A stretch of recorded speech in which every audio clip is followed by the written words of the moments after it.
Auzubillahiminash-shaytanir-rajeem. Bismillahirrahmanirrahim. Assalamu alaikum class 10th Arts. I am Nasir Ilyas and today I am going to share with you the most important definitions of 10th Arts. जी बच्चों, definitions का मैं काफ़ी देर से कोशिश कर रहा था video बनाने का, लेकिन मैं इसका मेथड जो था वो उसको लेकर थोड़ा कंफ्यूज था। बोर्ड पे तो जो है वो थोड़ा मुश्किल लग रहा था मुझे बोर्ड पे करना, क्योंकि वो लिखनी पड़नी थी पहले उर्दू में भी इंग्लिश में भी। तो इसका थोड़ा सा मेथड मैंने चेंज कर लिया। अब मैंने क्या किया जी, इसकी मैंने बना ली है स्लाइड्स के ऊपर सारी डेफिनेशन लिखी हैं। वो ये कि वो आपको बिल्कुल क्लियरली नज़र आ जाएंगी। और उसके बाद फिर मैं क्या करूँगा, उसकी वीडियो बना दूँगा। वीडियो के ऊपर वॉइस ओवर करके आपको जो है वो मिल जाएगी और ये सही आसान तरीका होगा। वीडियो भी शॉर्ट बनेगी, वीडियो की भी लेंथ ज़्यादा नहीं होगा। तो आइए देखते हैं डेफिनेशन मैंने बनाई है। ये वो डेफिनेशन है जो पेपर में बहुत ज़्यादा दफ़ा आई हुई हैं। इन सब को आपने अच्छी तरह याद कर लेना है और खूब इसकी प्रैक्टिस करनी है, इसको लिख के याद करना है। चैप्टर वाइज हैं। अभी देखिए आपके जो आपका जो पेपर है ना, उसमें आपके 3 पार्ट आते हैं, पहला पार्ट, दूसरा पार्ट और तीसरा पार्ट। पहले पार्ट की डेफिनेशन जो है वो पहले 3 चैप्टर में से आती है, फिर अगले जो पार्ट की डेफिनेशन है वो अगले 3 में से आती है। इनके 6 चैप्टर में से 2 पार्ट और एंड पे आपके 4 चैप्टर रह जाते हैं। चौथा चैप्टर जो आपका जो तीसरा पार्ट होगा वो एंड वाले 4 चैप्टर में से बनता है। तो इसकी वीडियो भी मैं 3 ही बनाऊँगा।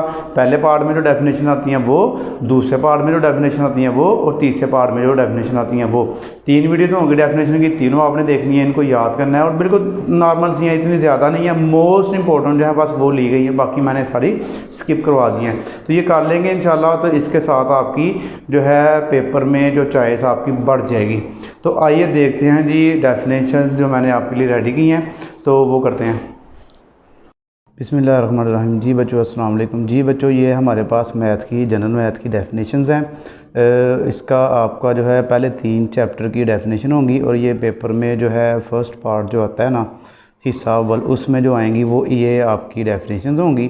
इनमें से आपने तमाम डेफिनेशन को अच्छी तरह याद कर लेना है। तो अगर आपने अभी तक चैनल को सब्सक्राइब नहीं किया तो बराए मेहरबानी चैनल को ज़रूर सब्सक्राइब करें।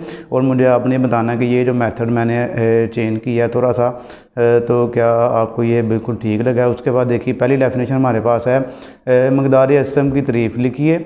मकदार असम एक नातक जुमला है जिसमें जज़री अलामत पाई जाती है। मैं बस इन्हीं डेफिनेशन को पढ़ता जाऊंगा ताकि आपको जो है कोई किसी किस्म की इसमें कन्फ्यूजन ना रह जाए। इसके बाद हमारे पास है जी सेकंड डेफिनेशन, हालस मकदार असम की तारीफ़ लिखिए। ऐसी मकदार असम जिसमें एक नातक जुज़्वे ज़रबी हो और दूसरा जुज़्वे ज़रबी गैर नातिक हो, हालस मकदार असम कहलाती है। जी अब देखते हैं जी इसकी नेक्स्ट। तो अब देखिए इसकी तीसरी डेफिनेशन हमारे पास, महलूद मकदार असम की तारीफ़ लिखिए। ऐसी मकदार असम जिसमें एक के अलावा कोई नातिक जुज़्वे ज़रबी हो और दूसरा जुज़्वे ज़रबी गैर नातिक हो, महलूद मकदार असम कहलाती है। जी ये हम कर रहे हैं चैप्टर नंबर 1 की। इसके बाद चैप्टर नंबर हम 2 की करेंगे, फिर 3 की करेंगे। अब जो है हमारे पास आपकी जो डेफिनेशन नंबर 4 है, इसको मैं पढ़ने लगा हूँ। ये है हमारे पास, मुशाबा मकदार असम की तारीफ़ लिखिए। मकदार असम जिनका यकसा गैर नातिक जुज़्वे ज़रबी हो, हम शक्ल यकसा मकदार असम कहलाती है, मकादीर असम कहलाती है। ये इसकी जमा है, ठीक है जी। मुशाबा, उसके बाद हम शक्ल यकसा, ये एक ही बात है। इनके अगर मुशाबा आ जाए, हम शक्ल आ जाए, तो आपने यही जो है डेफिनेशन इसका आंसर लिखना है। आपने इसको देख के कन्फ्यूज़ नहीं हो जाना कि ये कहाँ से आ गई है। उसके बाद जी नंबर 5, गैर मुशाबा मकदार असम की तारीफ़ लिखें। ऐसी मकदार असम जिनका गैर नातिक जुज़्वे ज़रबी यकसा ना हो, गैर मुशाबे मकदार असम कहलाती है। जी ये इसकी होगी हमारे पास डेफिनेशन नंबर 5। उसके बाद हम इसकी करते हैं जी 6। आप देखिए जी डेफिनेशन नंबर इसकी 6, अलजबरी जुमले की तारीफ़ करें। अलजबरी जुमले में इदाद और हरूफ तहज्जी अवामल की अलामतों यानी कि प्लस माइनस मल्टीप्लाई डिवाइड के साथ इस्तेमाल होते हैं, जबकि अलामात प्लस और माइनस अलजबरी जुमले की रकूम को जुदा करती हैं।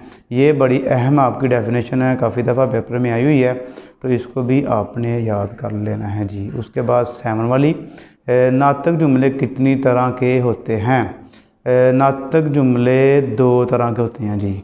और नीचे हमने लिखा भी हुआ जी, एक है जी वाजब नातक जुमला और दूसरा जो है हमारे पास वो है जी गैर वाजब नातक जुमला। इंतहाई आसान आपकी डेफिनेशंस हैं, इनको आपने अच्छे से याद कर लेना है जी। उसके बाद हमारे पास है जी इसकी जो है डेफिनेशन नंबर 8, इसको आप पढ़ते हैं जी। डेफिनेशन नंबर 8, हकीकी अदाद की तारीफ़ लिखिए।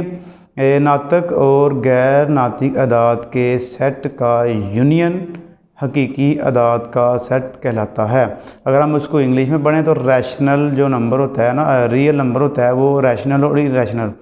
क्यू जो है वो रैशनल होता है और क्यू डैश, ये मुझे डैश नहीं मिला इसलिए मैंने स्टार लगा दिया, इसके ऊपर आपने डैश लगाना है, स्टार नहीं लगाना। तो ये इरेशनल नंबर को हम इकट्ठा कर लें तो हमारे पास क्या बन जाता है जी हकीकी अदाद। उसके बाद डेफिनेशन नंबर 9, नातिक अदाद की तारीफ़ और मिसाल लिखिए।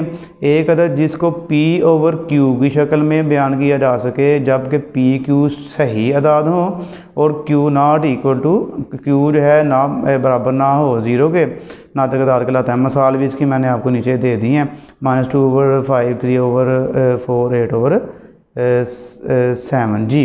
तो ये थी डेफिनेशन नंबर हमारे पास 9। उसके बाद जी डेफिनेशन नंबर हमारे पास आ गई पहले चैप्टर की 10, गैर नातिक अदाद की तारीफ़ और इसकी मिसाल ये भी बड़ी अहम है।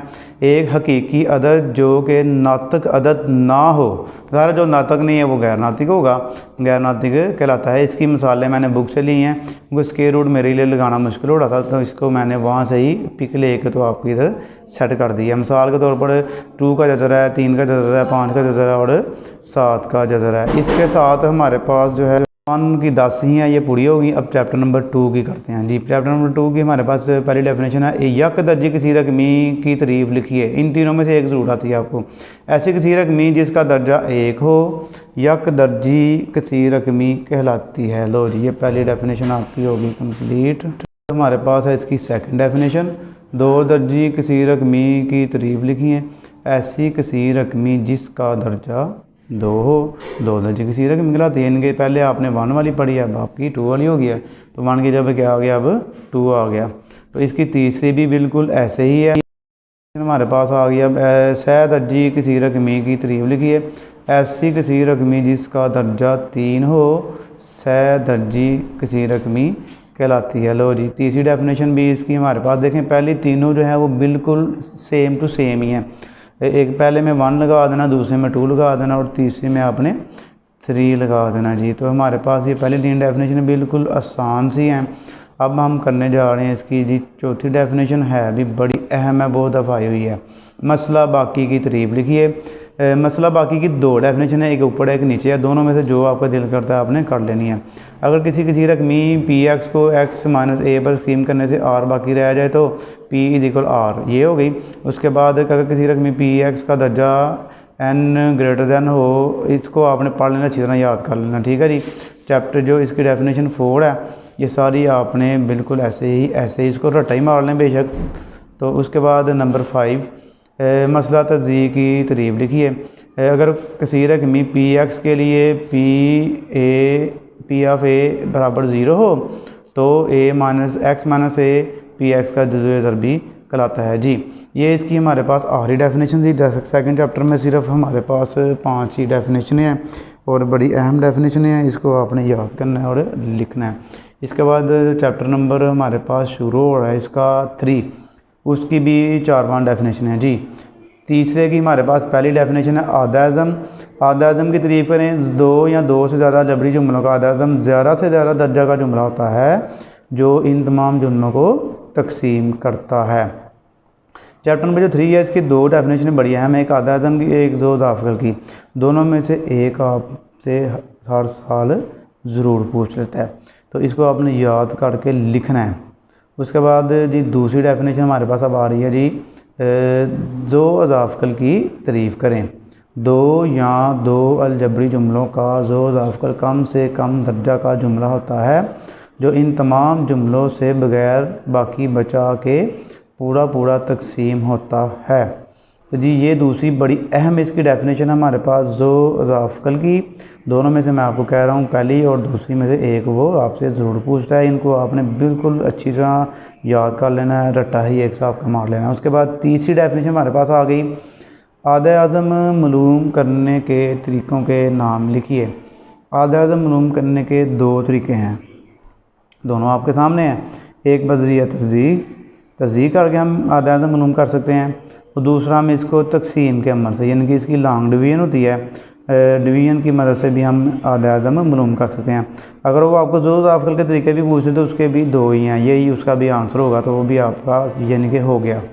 उसके बाद नंबर 4, अलजबरी जुमलों का जज़र मालूम करने के कितने तरीके हैं। हम अलजबरी जुमलों का जज़र मालूम कर सकते हैं, जैसे दो पीछे थे वही इसके ये हैं, तस्दीक के तरीक़ा से और तकसीम के तरीक़ा से। इसकी भी हम दो तरीक़ों से यानी कि जज़र जो है अलजबरी जुमलों का मालूम कर सकते हैं। जो पीछे जो हमने पढ़े हैं वही हैं तकरीबन सेम, ठीक है जी। ये हो गई आपकी डेफिनेशन नंबर 4। अब आ रही है 5, तकसीम कानूनदा की तारीफ़ लिखिए। ये भी काफ़ी दफ़ा आई हुई है पेपर में। 5वीं डेफिनेशन आपकी, कोई किसी रकमी dx किसी रकमी px का तकसीम कानूनदा कहलाती है अगर px बराबर है dx मल्टीप्लाई qx, जबकि qx कोई किसी रकमी हो। ये आपकी 5वीं डेफिनेशन हो गई है। बुक से मैंने कर ली थी क्योंकि लिखना थोड़ा मुश्किल हो रहा था उर्दू में, तो इसकी पिक लेके मैंने आपको तो बुक से ले ली, ताकि आपको पता चले ना सारी बुक से ही ली है मैंने, बाहर से कौन ली। उसके बाद जी डेफिनेशन नंबर 6, आद-ए-आज़म और ज़ो ज़ाफ़कल के दरमियान कुलिया लिखिए। बड़ी अहम आपकी ये भी डेफिनेशन है, इनके दोनों के दरमियान क्या आपको लिया है। आप देखिए ए और बी कोई से दो अलजबरी जुमले हों और एचसीएफ और एलसीएम को बिल तरतीब एल और ए से ज़ाहिर किया जाए, तो इनके दरमियान तल्लुक़ को यूँ लिखा जा सकता है, ए मल्टीप्लाई बी बराबर है एच मल्टीप्लाई एल। तो ये हमारे पास इसकी आरी डेफिनेशन है, ये इसका कुलिया है हमारे पास। तो ये थी इम्पॉर्टेंट डेफिनेशंस। इनको आपने अच्छी तरह याद करना है, इसको लिख के याद करना है, बार बार इसकी प्रैक्टिस करनी है। पेपर बिल्कुल करीब है आपके, तो थोड़ी करीब मैंने इसलिए अपलोड की है ताकि आप थोड़ी याद करें और बाद में आपको भूलें ना। अगर पहले कर देता मैं भी आप याद कर लेते उसके बाद आपको भूल जाती। तो अब ये कि आप फ्रेश याद करेंगे, साथ ही पेपर में जाके आप इनको लिखाएँगे। तो आपने अपनी दुआओं में याद रखना है। जज़ाकल्लाह, अल्लाह हाफ़िज़।